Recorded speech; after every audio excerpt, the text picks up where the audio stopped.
আলাইহিমুস সালাতু আসসালামের সুন্দর একটা কাহিনী। সুলাইমান আলাইহিস সালাতু আসসালাম আল্লাহ তাআলাকে ডাক দিয়ে বলে, গো আল্লাহ, আপনার সাথে আমার একটা পরামর্শ রয়েছে, আপনার সাথে আমার একটা চ্যালেঞ্জ রয়েছে। আপনি পুরা পৃথিবীর বুকে সমস্ত মানুষদেরকে রুজির ব্যবস্থা করে দেন, সমস্ত মানুষদেরকে খাবারের ব্যবস্থা করে দেন। মানুষেরা তো নিজের ক্ষমতা দ্বারা তারা কামাই করে করে রোজগার করে করে তারা খাওয়া দাবার করতে থাকে, কিন্তু বনের ভেতরে যে পশু পাখিগুলো রয়েছে এদেরকে আপনি আল্লাহ কেমনে খাবার দান করেন? ওগো আল্লাহ, আমি আপনার কাছে একটা অনুমতি আজকে চাইতেছি। আপনি যদি আমাকে একটা অনুমতি দান করেন, আমি 1 মাস পুরা পৃথিবীর পশু পাখিদেরকে খাবার খাওয়াতে চাই। আমার আল্লাহ ডাক দে বলো, গো নবী, পুরা পৃথিবীর সমস্ত পশু পাখিদেরকে কেন 30 দিন কেন তুমি একটা সন্ধ্যাও কখনো সবাইকে রিজিক দান করতে পারবা না? সুলাইমান নবী আমার আল্লাহকে ডাক দে বলে, ওগো আল্লাহ, আমি 1 মাস নয় 15 দিন সমস্ত পশু পাখিদেরকে খাবার দিতে চাই, অনুমতি দান করেন। আল্লাহ তাআলা এবার সুলাইমান নবীকে ডাক দে বললেন, ইয়া রাসূল আল্লাহ, ঠিক আছে, আজকে থেকে সমস্ত পশু পাখির রিজিক বন্ধ করা হলো। বাঘ ভাল্লুক সিংহ যত জমিনের বুকে রয়েছে কাউকে আর খাবার দেওয়া হবে না। যত পশু পাখিগুলো রয়েছে কাউকে আর খাবার দেওয়া হবে না। আজকে থেকে আপনি খাবার রেডি করা শুরু করে দেন। সুলাইমান নবী এবার সুন্দর করে খাবার রেডি করেছেন, সুন্দর সুন্দর ফলের আয়োজন করেছেন, বড় বড় গোস্তের টুকরাগুলো বানিয়ে রেখেছেন হাতিগুলোকে খাবার দেওয়ার জন্য।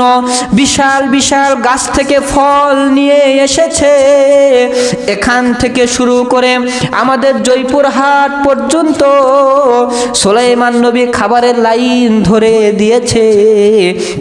পুরা পৃথিবীর বুকে কতগুলি পশু পাখি রয়েছে, সবাইকে সুলাইমান নবী খাওয়াবেন।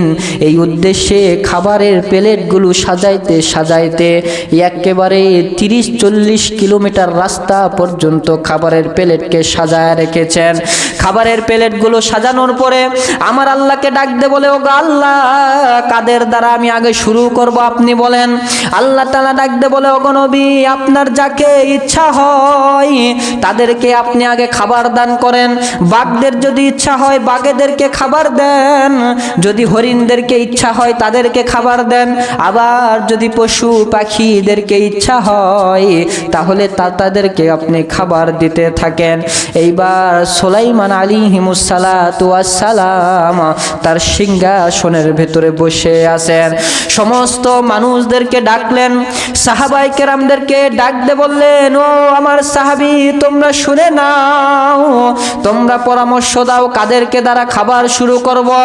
একজন বলল হরিণ দ্বারা খাবার শুরু করেন, আবার আরেকজন বলল পশু পাখি দ্বারা খাবার শুরু করেন, আবার আরেকজন বলে সমুদ্রের মাছের দ্বারা খাবার শুরু করেন।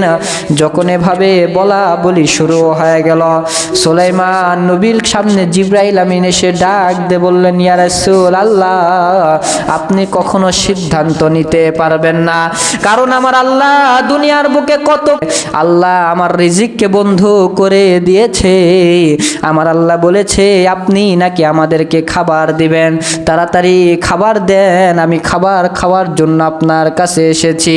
সুলাইমান নবী এবার সাথীদেরকে ডাক দিয়ে বলল, খাবার দাও। এইবার মাছ খাইতে খাইতে খাইতে খাইতে 100 প্লেটের খাবার একা একই খেয়ে ফেলে দিছে। আল্লাহু আকবার বলে। 100 প্লেট খাওয়ার পরে সুলাইমান নবী বলতেছে, ওগো মাছ, 100 জনের খাবার তো তুমি একাই খেয়ে ফেলেছ। মাছ ডাক দে বলে, ওগো পয়গম্বর, এখনো পর্যন্ত আমার পেটের কোনায় ভরে নাই। আল্লাহু আকবার বলেন। এখনো পর্যন্ত আমার তো একটা পেটের কোনা ভরে নাই, আমাকে আরো খাবারের ব্যবস্থা করে দেন। সুলাইমান নবী এবার বলল, আরো খাবার দাও।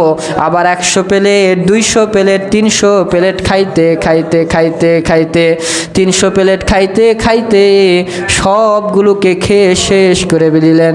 কি হয়েছে? আসসালামু আলাইকুম। ওয়ালাইকুম।